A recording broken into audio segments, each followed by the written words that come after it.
Wait a minute. Hi, Statesman Nation. Welcome to another edition of Office Hours.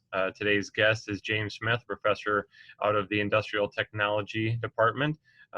James, appreciate you joining me for a few minutes. Finally got Zoom figured out, which, I'm sure a billion other people have had those same issues that we've had yesterday. But let's get right into it. Let's talk about, your background. I guess, what do you teach here at William Penn? Well, hey, thanks, Wade, for inviting me. This is a great opportunity. And so I've been at William Penn for about 6 years, and I teach down in the industrial technology area. And so what is industrial technology? Well, that's, manufacturing, construction, computer-aided drafting, and electronics. And so I kind of teach a mix of a lot of different classes here at William Penn. So. Definitely. All right, background. You are a William Penn, as you kind of said there, you came back. I think you said that, but William Penn grad, mid-2000s, and then you kind of went off and did your thing for a little bit, and then came back and you're a statesman again. I guess always a statesman, but now back on campus as a statesman. So talk about your background a little bit. Sure. Yeah, so when I was young, I knew that I loved hands-on. I knew that I wanted to work in industry. And it wasn't until late in my high school career that I decided that I wanted to go into teaching. And so, I was good at running. And so I came to William Penn, and that's, like you said, that's where I got my bachelor's degree in industrial tech education. And I'm so glad that I did. I got to meet a lot of really good people, and it's been a really great career thus far. And so I liked the program so much, I decided to stay an extra year after I graduated. That was back in 2006. Yeah. And so, not because I, liked it so much, but because my wife was a year behind me, I decided to stick around for a year, and I got approached with an opportunity to work with Dr. Dross as we were working to build the MTC. Mm-hmm. There's a lot of things that we needed to get in order, purchasing new machines and things. And I actually started to help him teach classes a year out of college with my bachelor's degree. So that was a really good opportunity. Sure. And then, so as soon as my wife graduated, we took off and we headed north to go play with the fish and the moose up in Alaska. I love the outdoors. And so I taught middle school technology education up there for 3 years. Them were the days. I really enjoyed my time up there. Sometimes I wish I was still there playing with the fish, and I love it. But yeah, when we had our first kid, Lane, we decided it was good to move back closer to family, and so I found myself looking for jobs in Iowa. Took a position at North Tama in Traer, Iowa, and taught secondary in high school. Industrial technology for a year. And then Dr. Dross looked me up. He says, hey, I'm getting close to retiring. I'm not getting any younger. And you interested in teaching at the college level? And so I decided to go back and get my master's degree from UNI. And then the rest is history. I started actually working at Musco. And then over the years, I've just gradually been transitioning into this gig here at the university, and I love it. It's fantastic. So awesome. All right. Well, I think you kind of answered us a little bit why you wanted to become a college professor, but I'll let you add a couple more things on top of that. Obviously, just it slowly kept on building back into this, but are you living the dream? I guess. I'm living the dream. I didn't know it was a dream. If you Right. would ask me 10 years ago if what I wanted to do, I would have told you something very different. And so I knew I wanted to be in education. I love working with kids. I love doing something different every day. It brings a lot of challenges. It's a great family friendly schedule. I knew that education was where I wanted to be. Yeah. Now, I did not expect to be teaching at the college level, but certainly one thing kind of led to the next, and it just kind of evolved into something really fantastic. So I love my job, and I love the students here at William Penn, and it's fantastic. So yeah. Let's talk about the degrees and the careers that you can have within the industrial tech program. So I guess peeling it off of yourself and talking now to your job and what again, what can you do in industrial technology, all of the different paths they can take. Well, it's really an interesting time that we're living in right now. Yeah. We call it in our field the industry 4.0, or this time where machines are all being networked together and connected to the internet, and we have driverless cars that are starting to emerge, and drone technology and artificial intelligence, machine learning, augmented reality, all these new technologies that are coming about. And it's really kind of creating a little bit of disruption in the industrial workplace. So we're having to adapt and evolve. I see it a lot at Musco every day. And so, with that in mind, a lot of the research that I've seen kind of indicates that you don't necessarily want to be specialized in this day and age. The broader education that you can get, the more adaptable and flexible you'll be when things change. And so change is the only thing that's constant these days. Yeah. And so that's really a great thing about the industrial technology degree that we offer here at William Penn. Students that are in our program, not only do they get manufacturing, courses in manufacturing and courses in construction, but they're also getting coursework in computer-aided drafting, so they can create prints and be able to read prints. They're getting coursework in electronics and electricity. And it's so broad. They get a lot of coursework in business and business management. Right. And more we're building more applied computer science into our programs, such that students can have the skills they need when they get out into the field to be able to add value, because ultimately that's what it's all about. Our students go a lot of different routes. They go into the construction industry, they go into manufacturing, they go into the energy utility sector. It's a really, really flexible degree, and so it leads to a lot of different jobs. And to be honest, a lot of our graduates start out more of a technical role. But then because of the degree and because of the background, they're able to be promoted and move up through the company and get more leadership and managerial experience. And it creates a very, very satisfying career that they love. Yeah. So you can do a lot of different things in our field. Really what we do here in our program is we teach students to be leaders that are comfortable with technology, and that can adapt, that can be creative and solve problems and make it happen. And that's really what we do here in our program. Sure. Let's talk about some of those success stories, some of those leaders that have gone through over the past, few years. Obviously there's people that have had success doing the 3-2 program with Iowa State, but others, that just went 4 years and wanted to be an industrial tech teacher at secondary education level. So talk about some of those people.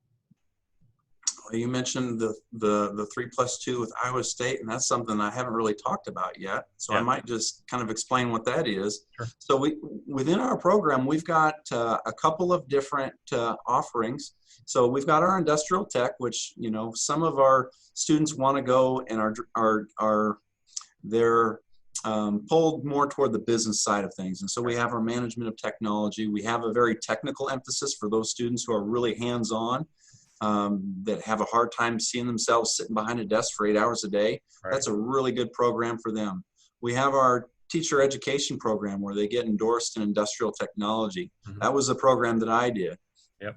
We also have, for students who really like math and they want to be at William Penn for 4 years, they can get an engineering technology degree, which is fantastic. And they take a lot of the same courses that our 3+2 engineering students will take. We also have an articulation agreement with Iowa State where students can come to William Penn for 3 years, and they basically do our engineering technology program, and then transfer to Iowa State and take some of those upper level engineering courses. And so that's a really, really good opportunity for students who want to be engineers, who want to get an engineering degree, but they also maybe want to participate in some of the extracurricular activities that we have at William Penn, and maybe are not able to compete at the Division I level. And so that's one reason why students do that. Sure. Another reason is maybe they're from a small town Iowa like me, and it's a little bit intimidating to just jump right into a class of about 400 students Right. in a content area, or like a class that's really challenging, like Mhm. Calc or Calc 2, or a lot of those classes that multiple disciplines have to take, and so they're very high or large class sizes. So Definitely. William Penn, for that reason, is a really good fit for a lot of students. So back to your initial question, what are some of the success stories? We've had a lot of really great students that have gone out and gotten jobs. I know of a lot of the local ones. One example, so Ty Birch, he was one student who went through our engineering technology program. He was really gifted because he had a lot of background. Coming from high school, he had taken a lot of industrial tech, and he grew up on the farm, and so he had a very good technical aptitude. He was good with his hands, and while at Mhm. William Penn, he really learned and refined those skills, and took a position at working at Janco in Sully, Iowa, in their R&D area. And the reason why that is such a success story is oftentimes our students, when they go through the program, you ask them what their dream job is, and they want to work in R&D. Well, the reality is very seldom do they get that position right out of college. They have to start out somewhere down the line and develop their skills and their talent and work up to that R&D engineering position. So that was a really good example. We've had several students, really good students that have gone to our 3+2 program. While here they interned at Musco, and then they went to Iowa State. Nathan Hers is one of them, and he just accepted a position working at Musco in our R&D area. We've had several students take application engineering roles at Musco, and we've got students all over the place. A lot of those guys that start out in an application engineering area, some of them have the management of technology degree. Some of them have the technical degree. We really find that that's a good fit because they have a lot of technical experience, but then they also have that computer-aided drafting and business management background within the William Penn program. So there's been several of our graduates or a couple of our graduates this year decided to pursue master's degrees, and we've got a couple of them that are in the William Penn business leadership program, Masters of Business Leadership. So that's been a really good one too. So awesome. All right, let's put your advisor cap on here. Talk to both the incoming students who are coming to William Penn. How can they better prepare themselves, even in this weird time we have, better prepare themselves for college, but then also talking to our current students as well as the incoming students on how they can succeed while at college. So just some advice on just how to be successful over the 4 years they're going to be here, and then moving on for their career.